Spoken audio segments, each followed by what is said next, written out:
Assalamualaikum warahmatullahi wabarakatuh. Rekan-rekan peserta mata kuliah bisnis digital yang berbahagia, senang bisa berjumpa lagi, senang bisa bersua lagi dalam mata kuliah ini. Nah, pada sesi ini kita akan belajar bersama untuk memahami tentang ekosistem digital. Tentu ini adalah hal yang menjadi menarik karena saat ini kita benar-benar hidup di era yang serba digital. Kita tidak pernah membayangkan mungkin ya 20 tahun yang lalu video-video pembelajaran akan tersedia dengan semasif seperti saat ini, seperti yang kita lakukan dalam mata kuliah kita. Nah, teman-teman, mari kita awali dengan apa yang membedakan era komunikasi berbasis internet dengan komunikasi media yang lain. Nah, kita akan mengawali dari hal yang pertama. Yang pertama adalah menggunakan text-based nature saat berinteraksi, menjadikan kehadiran fisik menjadi kurang penting, serta menjadikan individu yang berkomunikasi tidak perlu mempertimbangkan physical appearance saat interaksi berlangsung. Contoh misalnya, ketika ada perkuliahan online, mahasiswa tidak semua menyalakan kamera misalnya, atau bahkan dosen dan mahasiswanya bisa jadi karena yang muncul hanya bagian atas close up, bisa jadi bagian bawahnya hanya memakai celana pendek dan sebagainya. Maka ini menjadi hal yang penting untuk kita pahami bahwa era digital itu adalah text-based nature saat berinteraksi dan menjadikan kehadiran fisik menjadi kurang penting. Dan aspek physical appearance menjadi terabaikan. Yang kedua, faktor jarak juga tidak lagi menjadi penghalang. Misalnya ya, dulu kita tidak pernah membayangkan sebelum pandemi rapat-rapat online itu tidak populer. Tapi kini rapat-rapat online itu menjadi populer karena bisa mengefisiensikan waktu. Dari orang yang berjauhan bisa saling berkomunikasi. Bahkan kita di era saat ini, di era digital, kita bisa memesan barang dari luar negeri melalui marketplace yang ada. Pada lokasi tokonya itu jauh dari kita. Yang ketiga adalah individu, manusia maksudnya, memiliki kontrol atas waktu dan tempat saat berinteraksi. Misalnya batasan pekerjaan di rumah atau kantor menjadi samar. Pekerja itu tidak lagi dibatasi oleh ruang kantor, tapi bergeser ke rumah. Misalnya rapat-rapat dilakukan di luar jam kerja, atau rapat itu dilakukan tetap di jam kerja, tapi secara online, di saat yang hampir berbarengan, kita melakukan pekerjaan-pekerjaan domestik di rumah tangga.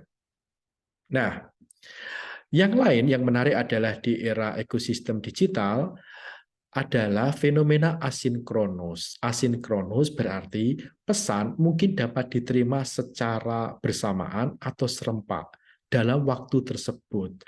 Pengirim, sender, dan penerima, receiver, menerima pesan elektronik dapat membaca pesan dalam waktu yang berbeda.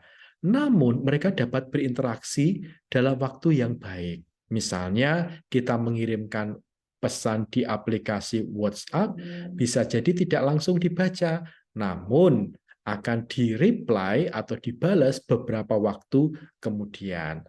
Nah, dulu aspek yang selanjutnya mengirim, menerima pesan itu terbatas. Bisa ditanyakan pada generasi seperti saya yang mengalami era surat di tahun 90-an misalnya. Misalnya saat Lebaran itu paling mudah untuk diberi menjadi contoh. Kita baru mengirimkan kartu Lebaran menjelang Lebaran, dan bisa jadi tidak hari itu sampai karena melalui paket atau layanan pos pada waktu itu. Nah, bisa jadi sampainya setelah Lebaran. Kini, kini dengan teknologi digital kita bisa mengirimkan kartu digital ucapan selamat Idul Fitri dan bisa dilihat kapanpun.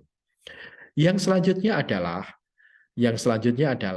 internet itu memungkinkan untuk menyimpan, menduplikasi, mencetak, menyebarkan lagi pesan atau file melalui email maupun aplikasi-aplikasi percakapan yang lain.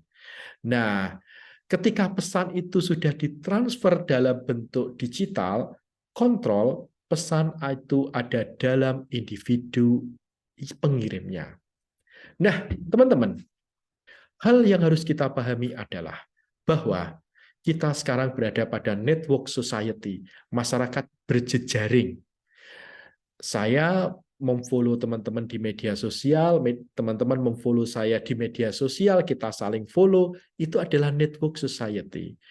Media itu menggunakan internet, yang kemudian kita sebut sebagai media baru, yang berbasis teknologi, berkarakter fleksibel, karena bisa kita bawa kemanapun, berpotensi interaktif, kita bisa memberikan komen, like, share, dan sebagainya, dan ini teman-teman, bisa berfungsi privat maupun publik. Contoh misalnya, teman-teman punya akun di Instagram, kemudian akunnya dibuat privat.